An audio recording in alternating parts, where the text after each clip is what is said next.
Today we return to our story after the exiles of the Israelites. King Cyrus has released the Jews to return to their home country. More than 50,000 did so, but many remained and acclimated into Persian society. But life in Susa wasn't all that easy.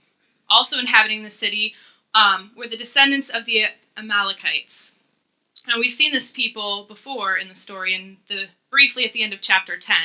Saul, who was to become king of Israel, was told to annihilate them to punish them for their sins, but he disobeyed, sparing several of their lives and taking the best of their livestock and their possessions.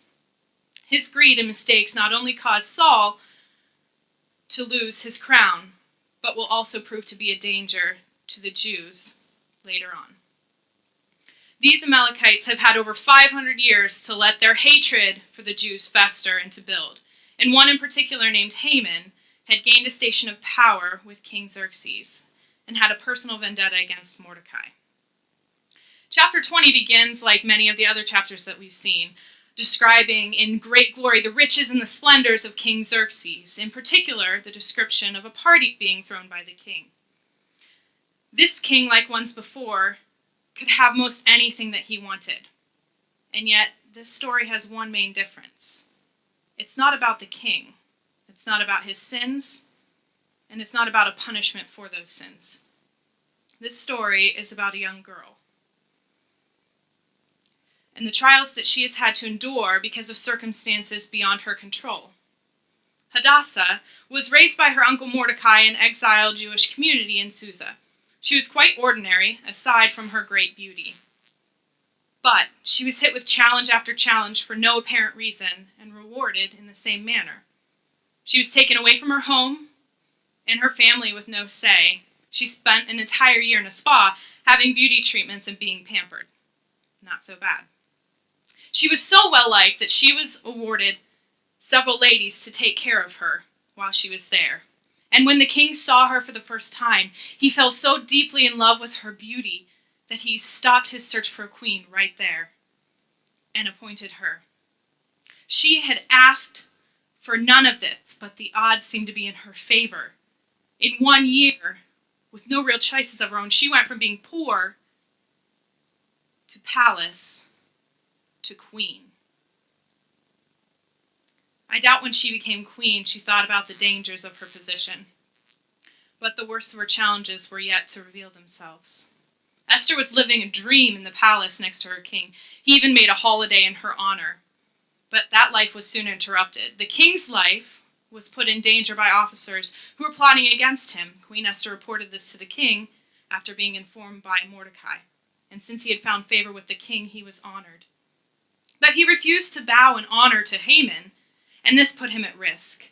When Haman discovered that Mordecai was also a Jew, it increased his desire to be rid of the Jews and Mordecai. Haman manipulated the king, convincing him that the Jews were terrible people who did not obey the king's laws, who served no purpose there, who refused to become a part of their Persian society.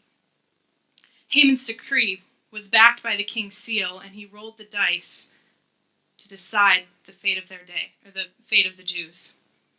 The extermination of all the Jews in the provinces of Persia came down to one gamble. Mordecai then asked the highest risk of Esther. Esther had more power than all of them, but that also meant that she had more to lose. Queen Vashti had been dismissed simply for not coming to the call of the king. The punishment for coming to the king without summoning could cost her life. So the Jews prayed and fasted for Esther, as did she and her ladies. And then she risked it all, and she went to the king. But his love for her caused him to extend grace and to spare her life. But she still had to save her people. Risking her life wasn't the end of her challenges. Now she had to admit to being a Jew and convince the king to spare her life.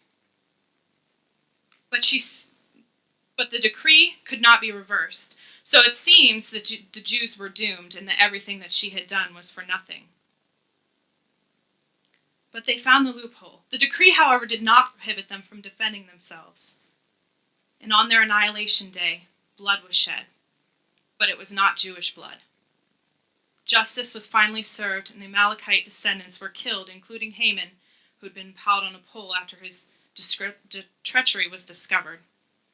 And so, our epic story of Esther comes to an end. The story of Esther is one of immeasurable courage. It shows us strength and bravery and selflessness.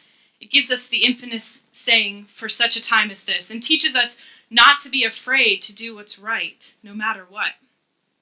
But how many of you notice that this sermon, up to this point, has no mention of God? If you weren't intentionally looking for it, you may not have noticed until I said something. Esther is a story that is completely devoid of God, at least with his name. God is never mentioned once in the whole book. It is a story that loses none of its power or meaning by not mentioning God by name. It seemingly is completely man-made, by chance and circumstance, by both good choices and bad. It's easy for us in our lives to come out of crazy circumstances, difficult places, feeling stronger and better. And it's easy for us to start attributing all of that to our own choices and our own bravery and our own good discernment. It's easy for us to praise ourselves when we get through something hard. But it's easier for us to think of God when we don't get through it the way we thought, when things don't turn out right. We expect God to show up in every situation and to make himself and his work known. But I think that God sometimes sits back and watches carefully as his plan is played out, waiting for us to search for him and for his work in our lives. We don't always get a giant flashing road sign that reminds us that God is there. And although God is never mentioned directly in Esther, his upper story is very much present if you look. Coincidence has no place in God's plan. Things happen for a reason. Even when we make choices that deny his plan, God always has a way to work around them. If Esther had not opened up herself to be used for God's plan, God would have found another. We can look at the story and see that Esther was chosen as a queen because of her great beauty. But who gave her that beauty? God has equipped each and every one of us for the ways in which he intends to use us. He equips us in ways that we don't always see. We make excuses for why we are not right for the obstacles in front of us, and we forget that sometimes our weaknesses are what make us more qualified for our tasks than perhaps those around us. Even leading up to this morning, I was terrified to deliver this sermon, in case you couldn't tell by all the shaking and the crying and I was almost making myself physically ill just thinking about this moment. And all the reasons that I shouldn't do it. I've never written a sermon before. I've never preached in front of anybody. I'm not old enough or mature enough to teach anybody but the little children that come up here every Sunday. I don't have a degree. I had so much to do with papers and projects and finals exams. And then we went on Crowell tour, and there were just so many distractions and reasons to keep me from doing what I had said that I would do. I was scared, and I didn't even have anything to say, and I was so wrapped up that I could have written a book, 101 Reasons Why I Shouldn't Do This Sermon, faster than I actually wrote the sermon itself. Never once did I look at a single reason why I should do it. So I sat down and started writing the sermon, and I Googled how to write the perfect sermon, and I Googled all these crazy things, how to be inspirational, and trying to get wisdom from other people who I thought were better at it than me. And then I went back through, and every time I wrote something, I thought, WWSD, what would Stephen do? And I went back through previous sermons, and I looked at how did he word this? How did he make this something that people wanted to listen to? Because I didn't feel like anything I had to say was worth listening to, was wise enough to listen to. So I tried to use other people's wisdom, and I tried to model off of other people. But then as I started writing and it wasn't working and it was frustrating and I just couldn't get it right, I gave up on all that. And I just began to write what I knew about Esther.